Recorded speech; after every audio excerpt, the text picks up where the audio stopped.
blahorečenie Janka Havlíka sa blíži. Pri takej slávnosti je potrebné pripraviť mnoho vecí.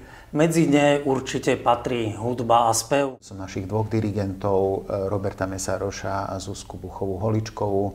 A potom som si pozval ešte ďalších spolupracovníkov, Hildu Gujáš z konzervatória a Mareka Cepka. Sú vynikajúci hudobníci, majú veľa skúseností. Snažili sme sa nájsť taký balans medzi tým, čo ľudia aj poznajú.